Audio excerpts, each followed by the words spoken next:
Ring present असेल. Okay, so preparation of बिनॉलमध्ये शक्यतो सगळ्या रिॲक्टंटमध्ये बेन्झीन रिंग प्रेझेंट असेल. It's a common part. Okay, इथं डो प्रोसेस दिली आणि ही ज्या नेम रिॲक्शन असतात, डो प्रोसेस, सँडवेअर रिॲक्शन, फिंकल्टेन, स्वार्ट्स, इटार्ड्स, या नंबर ऑफ रिॲक्शन पुढे पुढे येतील आणि एक फिक्स रिॲक्शन आहेत. ज्यावेळेस आपण नेम रिॲक्शन बोलतो, डो इट्स अ सायंटिस्ट. ओके, डो प्रोसेस या काही रिॲक्शन नेम रिॲक्शन असतात, त्यांच्यामध्ये रिॲक्शन फिक्स असतात. म्हणजे क्लोरोबेन्झीन हा तिथे क्लोरोबेन्झीनच असणार, तिथं ब्रोमोबेन्झीन घेऊन ही रिॲक्शन होऊ शकत नाही. ओके, सो नेम रिॲक्शनच्या बाबतीत तुम्ही दुसरा असा एक्झाम्पल तिथं पुट करू शकत नाही किंवा तिथं असं कुठला दुसरा कॅटलिस्ट पण यूज करू शकत नाही. तिथे रिॲक्टंट, कॅटलिस्ट आणि जो फायनल प्रोडक्ट आहे, हे सगळ्या गोष्टी सेम असतात. त्यामुळे ज्यावेळेस आपल्याला कुठलीही नेम रिॲक्शन विचारली जाईल, त्यावेळेस त्या बाबतीत फक्त प्रॉपर रिॲक्शनच आपल्याला लिहायला लागेल आणि कॅटलिस्ट पण लिहायला लागतील. नाव मेनली जो क्लोरोबेन्झीन पार्ट आहे, ओके, फ्रॉम क्लोरोबेन्झीन. डो प्रोसेसमध्ये क्लोरोबेन्झीन हा यूज केला जातो आणि NaOH हा तुमचा कॅटलिस्ट आहे इथं, बेस. हाय टेम्परेचरला असो 723 150 ॲटमॉस्फिअर, आपल्याला हा 623 के किंवा 150 ॲटमॉस्फिअर आपल्याला त्याच्याशी काही घेणं देणं नाही. ओके, ॲटलिस्ट तुम्ही जर लिहिला हाय टेम्परेचर अँड प्रेशर, विषय मिटला. ओके, जर तुम्हाला आठवले नाही तर. पुढे आहे सोडियम फिनॉक्साईड. हा जो तुमचा आहे, हा तुमचा इंटरमिजिएट असेल किंवा ट्रान्झिशन स्टेट असते ती मधली, आपण SN1 SN2 मध्ये जशी बघितली तशी. ओके, सो आपला जो पार्ट आहे याच्यामध्ये फायनल जो प्रोडक्ट येतो तो फिनॉल आहे. So chlorobenzene react with NaOH, that is sodium hydroxide, in the presence of किंवा with the presence high temperature and pressure, okay, gives the sodium phenoxide as a intermediate. Then H3O plus, H3O plus होतोय याचा अर्थ काय होतोय, तिथे simple आहे, H plus होतोय, hydration होते. ओके, किंवा प्रोटोनेशन होते. H प्लसलाच आपण प्रोटोनेशन पण म्हणतो, addition of H. Okay, protonation. यामध्ये Na हा OH ने रिप्लेस होतो आणि H इथे शिफ्ट होतो आणि NaOH बाहेर पडतो. इथं तो दाखवलेला नाही, हा Na आणि इथला OH बाहेर पडतो आणि इथे फक्त हायड्रोजन, इथला हायड्रोजन इथे शिफ्ट होतो. OH. नेहमी ध्यानात ठेवा, कुठलीही क्लोरोबेन्झीनची किंवा कुठल्याही ज्या रिॲक्शन फिनॉल प्रिपरेशनसाठी यूज केल्या जातात, त्यामध्ये मोस्टली ओके NaOH किंवा KOH या टाईपचे बेस यूज केले जातात. ओके, कारण फिनॉलमध्ये OH हा ग्रुप शिफ्टेड असल्यामुळे बेन्झीन रिंगवर, त्यामुळे इथे NaOH, KOH किंवा ज्यामध्ये OH ग्रुप स्पेशली आणि इझिली रिमूव्ह होईल या टाईपचे कंपाऊंड ऑर कॅटलिस्ट यूज केले जातात. ओके, या तुमच्या कोर लाईन असतात, या हिंट असतात, त्या तुम्हाला समजल्या पाहिजे. Chlorobenzene react with NaOH to give sodium phenoxide, gives phenol in the presence of NaOH and high temperature and pressure. Simple reaction आहे. क्लोरोबेन्झीन पासून जर आपण फिनॉल तयार केला तर त्याला डो प्रोसेस म्हणतात. Next B part, from cumene. First क्युमिनचं स्ट्रक्चर हे तुम्हाला यूज पडेल भरपूर ठिकाणी रिॲक्शन याच्या. ओके, क्युमिन याच्यापासून अल्कोहोल पण बनवता येतो, अल्किल हलाइड पण बनवता येतो, फिनॉल पण बनवता येतो आणि जे ॲरोमॅटिक रिॲक्शन आहेत ज्यामध्ये इलेक्ट्रोफिलिक सबस्टिट्यूशन रिॲक्शन आहेत, त्यामध्ये पण क्युमिनचा बराच यूज आहे. सो क्युमिनचे स्ट्रक्चर व्यवस्थित ध्यानात ठेवायचं, त्यामधल्या लाईन, त्यामध्ये किती कार्बन आउटसाइड बेन्झीन रिंगच्या पर्यंत आहे ते पण. ओके, सो क्युमिनमध्ये CH3 CH आउटसाइडला 3 कार्बन आहेत आणि सेकंड कार्बनला बेन्झीन रिंग जोडलेली आहे. सो क्युमिन प्लस O2 दिलाय, एअर जरी दिलेला असला आपल्याला त्याच्यामधून फक्त O2 घ्यायचा आहे. ओके, बऱ्याच वेळा ही रिॲक्शन कंबशन रिॲक्शन म्हणून पण काउंट होते, कारण आपण इथे ऍडिशन ऑफ O2 करतोय.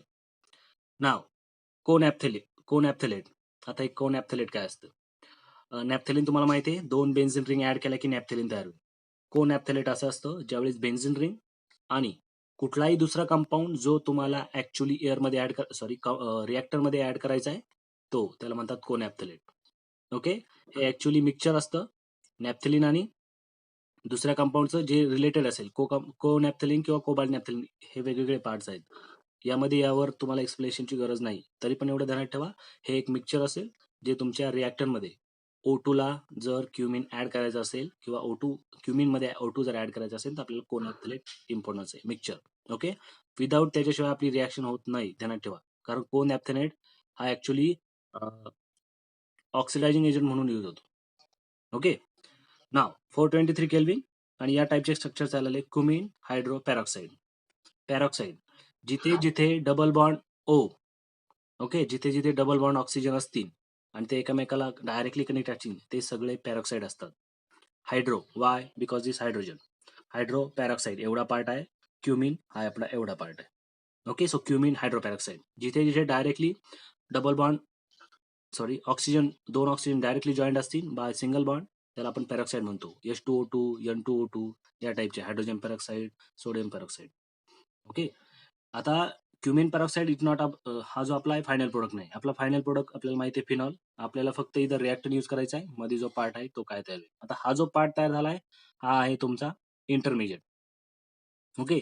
इथं भरपूर पार्ट यूज केला आहे. इथं म्हणलंय की with composition dilute acid gives phenol with acetone and valuable by product. आता ज्यावेळेस ही जी रिॲक्शन फ्रॉम क्युमिन किंवा isopropyl benzene, okay, cumene is common name आणि आयसोप्रोपिल बेन्झिन त्याचा आययुपॅक नेम. ज्यावेळेस एअर बरोबर होते त्यावेळेस पहिला इंटरमिजिएट हा पार्ट मिळेल, देन डायल्यूट एससीएल बरोबर रिॲक्शन केलं किंवा कुठल्याही, ओके, कुठल्याही ऍसिड बरोबर जर रिॲक्शन केली तर येणारा प्रोडक्ट हा फिनॉल असेल. आपल्याला H प्लस हवा असतो कुठलाही, जो आपल्याला OH ला ऍड होईल आणि हा जो एवढा पार्ट आहे हा रिमूव्ह करेल. Dilute SCL is a strong acid, या SCL is a strong acid, okay. आणि ते जर डायल्यूट करून यूज केलं क्युमिन हायड्रोपॅरॉक्साईड किंवा किंवा कुठल्याही पॅरॉक्साईडवर, ते इझिली पूर्ण अल्किल ग्रुप सहित पॅरॉक्साईड ग्रुप घेऊन जातं बाजूला. ओके सर, एवढा ग्रुप आहे हा रिमूव्ह होईल बाय युजिंग एससीएल. इथे हा हायड्रोजन ऍड होईल आणि राहिलेला क्लोरीन याबरोबर निघून जाईल. ओके, तो रिमूव्हिंग पार्ट इथं दाखवत नाही, डायरेक्टली ऍसिटोन दाखवतो. ओके.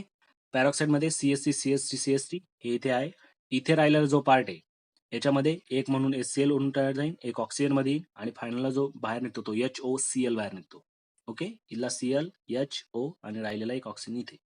तुम्हाला एसिटोनचं प्रिपरेशन कसं आहे त्याच्याशी आपल्याला काही घेणं देणं नाही. Mainly part cumin plus O2 कोन ॲप्थलेट, क्युमिन हायड्रोपॅरॉक्साईड तयार होईल आणि फायनलला प्रोडक्ट पॅरॉक्साईड. ज्यावेळेस या रिॲक्शन तुम्हाला फ्रॉम क्युमिन विचारल्या जातील त्यावेळेस तुम्हाला बाय प्रोडक्ट लिहायचा असतो.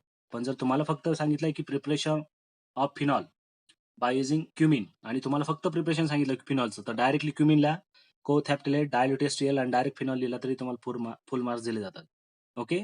पण जर तुम्हाला बाय प्रोडक्ट सहित क्वेश्चन विचारला आणि इथं सांगितलं की प्रिपरेशन ऑफ फिनॉल काय, त्यावेळेला हा तुम्हाला बाय प्रोडक्ट एसिटोन हा लिहायला लागतो. ओके. रिॲक्शन सिंपल आहे. क्युमिन O2 कोन ॲप्थलेट हे मिक्सचर असेल ते इथे ऑक्सिडायझिंग एजंट म्हणून यूज होईल. क्युमिन हायड्रोपॅरॉक्साईड इथे हा फॉर्म कसा होतोय, O2 इथे शिफ्ट होईल आणि H इकडे साईडला होईल. ओके, सो 2 ऑक्सिजन ऍड होतील आणि हायड्रोजन इथे लिफ्टिंग होईल. नंतर डायल्यूट HCl फिनॉल तयार होईल आणि ऍसिटोन रेज होईल. C part from benzene sulphonic acid. ज्यावेळेस आपण हे फ्रॉम वर्ड्स वापरतो याचा अर्थ आपले जे रिॲक्टन असतात हे फ्रॉमच्या पुढचे असतील. बेन्झिन सल्फोनिक ऍसिड, तर आपला बेन्झिन सल्फोनिक ऍसिड हा इथे रिॲक्टन पार्ट आहे. ओके. सल्फोनेशन करून या टाईपची बेन्झिन रिंग आणि SO3H benzene sulphonic acid. NaOH base use केलाय. फायनलला जो तयार होतोय तो आहे sodium benzene sulphonate. Okay, change काय झालाय, SO3 आहे तसाच आहे, फक्त NAच्या हायड्रोजनच्या जागी Na शिफ्ट झाला की या टाईपचं कंपाऊंड तयार होईल. ओके, आणि OH म्हणजे H2 बाहेर पडेल. हा OH आणि H2 बाहेर पडला, हा Na इथे शिफ्ट झाला, सो SO3 Na. नेक्स्ट, पुढे आपल्याला आधी बेस वापरला होता, नंतरही बेस वापरला आहे, पण इथं टेम्परेचर नव्हतं. इथं आपण टेम्परेचर यूज केलंय 523 kelvin. Okay, as compare to 200 degree सेल्सिअसच्या आसपास. ओके. आता सोडियम फिनॉक्साईड ONA, हा सोडियम फिनॉक्साईड कसा तयार झालाय, हा जो पार्ट होता O3Na, ओके, SO3Na, यामधला ONA SNA NaOH मधून रिॲक्ट होऊन बाहेर पडेल. ज्यावेळेस सोडियम बेन्झोन सल्फोनेट तयार होतोय तो रिॲक्टिव्हली काउंट करून सोडियम फिनॉक्साईड मध्ये कन्वर्ट होतो. डायल्यूट HCl यूज केलं की फिनॉक्साईड तयार होईल. हा जो तयार झालाय हा इथून तयार झाला ध्यानात ठेवा, SO3H benzoic sulphonic acid NaOH gives SO3Na. याच टाईपचा हा कंपाऊंड आहे. ओके, यामधून जाताना SO2Na बाहेर पडेल. SO2Na बाहेर पडला की फक्त ऑक्सिजन राहील आणि Na हा इथला आहे ऍड झालेला नवीन, तो Na इथे आहे. बाकी SO2Na इथून निघून जातो, राहिला ONA 523 केल्विन ना या टाईपचा फायनल कंपाऊंड राहील. ही जी इंटरमिजिएट स्टेज दिसतीये ही SO3 पासून केली आहे, म्हणून फक्त हा कंपाऊंड बेन्झिन सल्फोनिक ऍसिड पासून फिनॉल तयार केला असं म्हणून काउंट केली जाते ही reaction. Okay, benzene sulphonic acid का, तर यापासून हा प्रोडक्ट तयार होईल. इथून प्रोडक्ट म्हणजे इंटरमिजिएट, नंतर हा इंटरमिजिएट तयार होईल, then dilute HCl, then phenol. ही रिॲक्शन आणि किंवा 12वीला जे मेकॅनिझम पार्ट आहे तो एवढा डिटेलिंग पार्ट नाही. ओके, ऍक्च्युअली जर रिॲक्शन केली तर तुम्हाला कळेल की SO2Na कसा बाहेर जातो. ओके, पण त्याचे तुम्हाला इम्पॉर्टन्स नाहीये, तुम्हाला बोर्ड पर्यंत किंवा कुठे या मेकॅनिझमचा यूज होत नाही. Now D part, this is from aniline. So firstly आपल्याला ॲनिलिनचं स्ट्रक्चर माहित पाहिजे. Okay, from aniline. Aniline is a benzene ring and NH2. Here HNO2 is a nitrous acid. Okay, nitrous acid कसं तयार होतंय? NaNO2 plus HCl. ओके, या दोन्हींचे मिळून HNO2 तयार होईल. ओके, हे डायरेक्टली करून येत नाही. NaNO2 प्लस HCl ऍड केलं की HNO2 तयार होईल. बाकीचा जो आहे NaCl बाहेर पडून जातो. ओके, इथला NaCl बाहेर पडला की HNO2 राहतो बरोबर. नाव बेन्झीन डायझोनियम क्लोराईड तयार होईल. हा तुमचा इंटरमिडिएट आहे आणि हा बऱ्याच ठिकाणी अल्डिहाइड कीटोन किंवा पहिल्यापासून बेन्झीन डायझोनियम क्लोराईड हा तुम्हाला नंबर ऑफ टाइम्स दिसेल. अमाइन मध्ये तर भरपूर वेळा दिसेल. ओके, बेन्झीन डायझोनियम क्लोराईड हा याच पद्धतीने तयार केला जातो. अँडिलिन HNO2 NaNO2 HCl 273 kelvin. Benzene diazonium chloride मध्ये आले आले की इथून पुढे कुठलाही कंपाऊंड ऍड केला. आता इथे जर H2 ऍड केला म्हणून OH झालाय. इथे जर दुसरा अमोनिया ऍड केला तर इथं अमोनिया ऍड होईल. ओके, इथं जर क्लोरोबेन्झिन किंवा Cu2Cl टाकला तर इथं क्लोरीन येईल, म्हणजे क्लोरोबेन्झिन पण तयार होईल. सो ध्यानात ठेवा, हे सगळं कॉमन आहे. चारही जे चॅप्टर आहेत त्यामध्ये. अॅनिलीन, HNO2, नायट्रस ऍसिड म्हणतात, NaNO2 आणि HCl. Okay, sodium nitrate plus HCl, hydrogen chloride. Na2Cl ध्यानात ठेवायचं, हा N2 दिला याचा अर्थ N ट्रिपल बॉन्ड N आहे. ओके, आणि नायट्रोजन फक्त 3 बॉन्ड फॉर्म करतो, पण चौथा बॉन्ड बेन्झिनचा असल्यामुळे इथं पॉझिटिव्ह चार्ज आलाय आणि क्लोरीन हा तुमचा निगेटिव्ह आहे. ओके, क्लोरीन हा निगेटिव्ह असतो. सो पॉझिटिव्ह आणि निगेटिव्ह दोघांमध्ये आयोनिक बॉन्ड फॉर्म होईल. ओके, पण तो दाखवत नाही, कारण का तर nitrogen is does not form a fifth bond. Then benzene diazonium chloride सगळीकडे सेम नाव असेल, ध्यानात ठेवा. याला कधी कधी फक्त डायझोनियम सॉल्ट म्हणतात. ओके, डायझोनियम सॉल्ट म्हणून पण याचं नाव आहे. तिथून पुढे H2 ऍड करायचा. H2 मध्ये HCl बाहेर पडलाय. ओके, HCl बाहेर निघून जाईल. N2 मधला डायरेक्ट N2 बाहेर पडतो. N2 इज अ गॅस आणि तो स्टेबल आहे. फिनॉल जो आहे त्याच्यामध्ये H2 N2 बाहेर पडल्यानंतर N2 राईट, HCl इथे निघेल आणि OH हा पार्ट इथे ऍड होईल. OH हा इथला असेल वॉटर मॉलिक्युल मधला. सो ज्या ज्या वेळेस तुम्हाला जसा जसा कंपाऊंड लागेल तस तसा फ्रॉम अॅनिलीन पासून आपण नंबर ऑफ कंपाऊंड बनवू शकतो. ओके, अॅनिलीन, HNO2 आणि या part benzenium diazonium chloride is a common part चारही चॅप्टर साठी. फ्रॉम अॅनिलीन तुम्ही कुठलाही क्लोरोबेन्झिन लागत असेल क्लोरोबेन्झिन म्हणू शकता. इथं H2O च्या जागी फक्त तुम्हाला Br2 टाकायला लागेल, किंवा Cu2Cl2 टाकला की क्लोरोबेन्झिन तयार होईल. FeCl3 टाकला की क्लोरोबेन्झिन तयार होईल. Okay, so this part is common part, benzenium diazonium chloride. याला बऱ्याच वेळा फक्त डायझोनियम सॉल्ट म्हणतात. ओके, इथं क्लोराईड दिलाय, दॅट्स वाय इट्स क्लोराईड. नाही तर इथं फक्त असेल diazonium salt. Di means 2, azo means nitrogen. Okay, now physical properties of alcohol. काय असतात फिजिकल प्रॉपर्टीज? ओके, मेनली ज्या फिजिकल प्रॉपर्टीज, आता कुठल्याही आपण लास्टच्या ज्या हॅलोजन डेरिव्हेटिव्हच्या फिजिकल प्रॉपर्टीज बघितल्या होत्या त्यामध्ये बॉइलिंग पॉईंट बघितलं होतं आपण. ओके, तुम्हाला आठवत असेल पॉलॅरिटी, सोल्युबिलिटी अँड अदर थिंग्स. हे ज्यावेळेस फिजिकल प्रॉपर्टीचा पार्ट येतो त्यावेळेस तुम्हाला इंटरमॉलिक्युलर फोर्स नंबर 1, नंबर 2 त्यामधली जी बॉन्डिंग आहे म्हणजेच इंटरमॉलिक्युलर फोर्सचा पार्ट तो, त्यांची मास आणि हायड्रोजन बॉन्डिंग, या 3 व्यतिरिक्त कुठेही पार्ट चेंज केला जात नाही. सगळ्या फिजिकल प्रॉपर्टी या सेमच असतात. ओके, पण कोण हायड्रोजन बॉन्डिंग फॉर्म करतंय, त्यामुळे कुणाचा बॉइलिंग पॉईंट वाढलाय किंवा कमी झालाय, कुणाचं मॉलिक्युलर मास जास्त आहे, कुणामध्ये ऑक्सिजन ऑक्सिजन किंवा ऑक्सिजन हायड्रोजनची बॉन्डिंग स्ट्रॉंग आहे, या टाईपचे जे कंपाऊंड आहे ओके त्या रिलेटेड इंटरमॉलिक्युलर फोर्सचं नेचर काय दिलं. आता nature of intermolecular force, so पहिला आपला मॉलिक्युल आहे की हा पोलर आहे की non polar, number 1. Number 2 hydrogen bonding. Okay, आता हायड्रोजन बॉन्डिंग का, तर इथे ऑक्सिजन प्रेझेंट आहे आणि हायड्रोजन सुद्धा प्रेझेंट आहे, that's why hydrogen bonding. Now nature of intermolecular forces, alcohol and phenol are very polar due to presence of OH bond. Okay, the question is arises simple, alcohol and phenol का polar आहेत, तर त्यांच्यामध्ये OH म्हणजेच OH group present असल्यामुळे ते polar आहेत. Okay, polar कधी असतात, ज्यावेळेस पॉझिटिव्ह आणि निगेटिव्ह बोथ कंपाऊंड किंवा दोन्ही डायपॉल ज्यावेळेस एका कंपाऊंड मध्ये प्रेझेंट असतात त्याला पोलर मॉलिक्युल म्हणतात. OH ग्रुप प्रेझेंट असल्यामुळे अल्कोहोल अँड फिनॉल पोलर आहेत. पोलर असल्यामुळे त्यांच्यामध्ये स्ट्रॉंग इंटरमॉलिक्युलर हायड्रोजन बॉन्डिंग होते. हायड्रोजन बॉन्डिंग तुम्हाला माहिती आहे, हायड्रोजन आणि ऑक्सिजन मध्ये बॉन्डिंग झाली किंवा कुठल्याही हाय मॉलिक्युल जो आहे नायट्रोजन, सल्फर, फ्लोरीन और ऑक्सिजन यापैकी कुणामध्ये जर स्ट्रॉंग हायड्रोजन बॉन्डिंग तयार झाली तर तिला आपण त्यामध्ये बॉन्डिंग तयार झाली तर तिला आपण इंटरमॉलिक्युलर हायड्रोजन बॉन्डिंग म्हणतो. इंटरचा अर्थ तुम्हाला समजतो, दोन वेगवेगळे मॉलिक्युल असतील तर त्याला इंटरमॉलिक्युल, आणि एकाच कंपाऊंड मध्ये जर असतील तर त्याला आपण इंट्रा म्हणतो.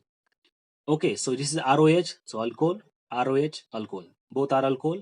यामध्ये एकाचा ऑक्सिजन आणि एकाचा हायड्रोजन असेल आणि त्यामध्ये जर बॉन्डिंग झाली तर तिला आपण इंटरमॉलिक्युलर हायड्रोजन बॉन्डिंग म्हणतो. दोन वेगवेगळे मॉलिक्युल आहेत, सो इंटरमॉलिक्युल. एकाच कंपाऊंड मध्ये ज्यावेळेस होतील त्यावेळेस इंट्रामॉलिक्युलर. इथे आपल्याला स्टडी करायचं नाही, आपला मेन पार्ट आहे. 2 अल्कोहोल मध्ये झालं तर इंटरमॉलिक्युल, 2 फिनॉल मध्ये झालं तरी त्याला आपण इंटरमॉलिक्युलर हायड्रोजन बॉन्डिंग म्हणतो. सो यामधून तुम्हाला घ्यायचंय nature of intermolecular forces. Okay, polar molecule alcohol and phenols first. Second, strong intermolecular force namely hydrogen bonding. Okay, strong intermolecular hydrogen bonding. हे दोनच वर्ड्स तुम्हाला फक्त नेचर ऑफ इंटरमॉलिक्युलर फोर्स मधून घ्यायचे आहेत. Next, physical state. Okay, lower alcohol are colourless, toxic liquid and other things. या related तुम्हाला जो जो पार्ट काय करता येईल तो करून ठेवा. ओके, हे ह्या भरपूर वेळा चेंज होतात. कोण अल्कोहोल ऍसिडिक असेल, कोण कलरलेस असेल, कोणाला कलर असेल, कोण लो टॉक्सिक, कोण न्यू टॉक्सिक. हे पार्ट तुम्ही यूज करायचा आहे. त्याबद्दल मी वर्किंग देणार नाही. नोट्स असतील, नोट्स मध्ये तुम्हाला ते कळेल. ओके, पण फर्स्टली हे लोअर अल्कोहोल आणि हायर अल्कोहोल याचा अर्थ समजून घ्या. लोअर अल्कोहोल ज्यावेळेस आपण काउंट करतो तो लोअरचा जो आकडा आहे तो नेहमी 4 किंवा 3 कार्बन पर्यंत देण्यात ठेवायचा. म्हणजे काय, मिथेनॉल, इथेनॉल, प्रोपेनॉल, ब्युटेनॉल, बस. त्याच्यावर दुसरा लोअर अल्कोहोल नाही. ओके, वरचे जे स्टार्ट होतात हेक्झानॉल, पेंटेनॉल, हेप्टेनॉल किंवा पुढे ते सगळे असतील higher alcohol. Okay, lower alcohol propanol किंवा ब्युटेनॉल पर्यंत देण्यात ठेवायचे. ओके, नाव नेक्स्ट, बॉइलिंग पॉइंट. बॉइलिंग पॉइंटच्या बाबतीत सरळ सगळा रूल आपला इथर, फिनॉल आणि अल्कोहोल साठी सेम असणार. Increase the boiling point, increase the molecular mass. Okay, molecular mass वाढलं तर त्यांच्यामधला इंटरमॉलिक्युलर फोर्स म्हणजे व्हॅन फोर्स वाढणार. व्हॅन फोर्स वाढणार याचा अर्थ त्यांच्यामधलं मॉलिक्युलर मास, मॉलिक्युलर मास पण वाढणार आणि मॉलिक्युलर मास वाढला की त्यांचा बॉइलिंग पॉइंट पण इन्क्रीज होणार. ओके, इथे दिलेत भरपूर boiling point and other thing. Okay, alcohol, alcohol and phenol, cresol is a phenol type, nitrophenol. Okay, पहिले हे सगळे अल्कोहोल दिलेत, फॉर्म्युला दिलाय मध्ये, तिथे मेल्टिंग पॉइंट एमपी दिलाय, then boiling point and then solubility is not our part here. Okay, फक्त एक देण्यात ठेवायचं यामध्ये कॉमन पार्ट. इथे कुठेही एकही फिनॉल जर सोडला, फिनॉलचे पॉइंट सोडले, ओके, अल्कोहोल मध्ये कुठलाही बॉइलिंग जी सॉल्युबिलिटी आहे ती 1च्या वर नाही. ओके, 1 पॉइंट एनिथिंग कुठेही नाही इथं अल्कोहोल मध्ये. ओके, याच्यावरून फक्त एक लाईन घेऊ शकतो, हे जे वॉटर मध्ये आहे सॉल्युबिलिटी अल्कोहोलची ती 1 पेक्षा लहान आहे. याचा अर्थ त्याची डेन्सिटी आहे काय आहे, 0.792. ओके, म्हणजे डिझॉल्व जर झाला तो सॉल्युबिलिटी आहे त्याची, पण त्याचं ज्यावेळेस आपण मास घेणार आहे किंवा त्याची डेन्सिटी घेणार आहे ती कधीही वॉटरच्या लेवलला नसेल, 1 नसेल. ओके, नाव इथे एक बॉइलिंग पॉइंट पार्ट आलाय. Okay, boiling point, molecular mass जसा वाढत गेलाय, कारण आपल्याला माहिती आहे आपण मिथेनॉल घेतलाय first. Okay, methanol, ethanol, propanol, butanol, isopropanol आणि एनिथिंग. जसं जसं मॉलिक्युलर मास वाढत गेले तसं तसं 65, ओके, 65, 78, 97, 83, 118, 108, ओके, 995 तो परत सेकंडरी आणि other thing. It's not matter. Mainly आपला एवढा पार्ट आहे ज्यामध्ये आपण साधं लाईन यूज केली वर की increase the molecular mass, increase the boiling point. Okay, so कुठलीही ज्यावेळेस ऑर्डर देणार आहे त्यावेळेस ज्याचा मॉलिक्युलर मास कमी असेल, ओके, ज्याच्यामध्ये कार्बनचे नंबर कमी असतील तो पहिल्यांदा टॉपला जायचा. ओके, देन कमी अँड देन कमी. ओके, म्हणजे याचा अर्थ बॉइलिंग पॉइंट जसा वाढत जाईल तसं तसं तुम्ही इन्क्रीजिंग अँड डिक्रीजिंग ऑर्डर लिहू शकता. Carbon increases, boiling point increases.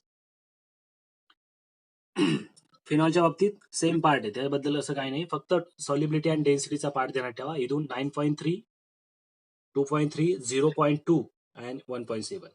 Okay, पहिल्यांदा 9.3, 2.3 आणि 1.7 देण्यात ठेवा. आता या बाबतीत जो पार्ट आहे, ज्यावेळेस 9.3 म्हणतो याचा अर्थ हा, जर आपण 100 ग्रॅम वॉटर घेतलं तर त्यामध्ये 9.3 ग्रॅम एवढा फिनॉल असेल. ओके, आणि वरचे जे पण होते ते पण असेच होते 100 ग्रॅम वॉटर मध्ये. ओके, 1 ग्रामच्या बाबतीत 0.93, ती सोल्युबिलिटी आहे त्यांची. ओके, 100 ग्रॅम मध्ये फक्त 9.3 ग्रॅम फिनॉल ऍड होऊ शकतो, त्यावेळेस त्याचं सोल्युशन जे आहे पूर्ण सॅच्युरेटेड असेल, स्टँडर्ड असेल. या व्यतिरिक्त तो जास्त घेणार नाही किंवा त्या व्यतिरिक्त जे सोल्युशन तयार होईल ते अनसॅच्युरेटेड असेल आणि ते अलाव नाही. ओके, सॉल्युबिलिटी अशी चेक केली जाते. आपल्याला याबद्दल कधी क्वेश्चन म्हणजे आतापर्यंत तर काही क्वेश्चन विचारले गेलेले नाही. ओके, पण सॉल्युबिलिटीचा एखादा एक्झाम्पल कोणी ऍडव्हान्स माहिती घेत असेल तर 9.3 इज अ प्रॉपर फिनॉल साठी. Okay, phenol 9.3 for 100 gram. Last part, solubility. आता जे आपण मी वर व्हॅल्यू सांगितल्या त्या इथं बोलायच्या आता.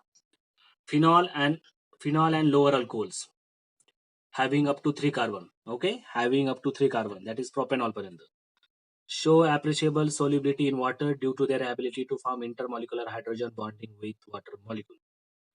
फिनॉल आणि अल्कोहोल हे पाण्यामध्ये डिझॉल्व्ह होतात. वाय?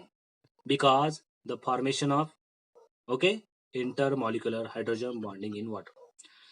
फिनॉल आणि लोअर अल्कोहोल हे हायड्रोजन बॉन्डिंग फॉर्म करू शकतं वॉटरमध्ये. दॅट्स वाय, फक्त त्याच कारणामुळे अल्कोहोल किंवा फिनॉल वॉटरमध्ये डिझॉल्व्ह होतात. सो हे सगळ्यांसाठी लेवल असेल ध्यानात ठेवा. वॉटरमध्ये जेवढे डिझॉल्व्ह होतात कंपाऊंड, त्यामध्ये सगळे हायड्रोजन बॉन्डिंग फॉर्म करतात. दॅट्स वाय ते फक्त हायड्रोजन बॉन्डिंग मध्ये डिझॉल्व्ह होतात. ओके.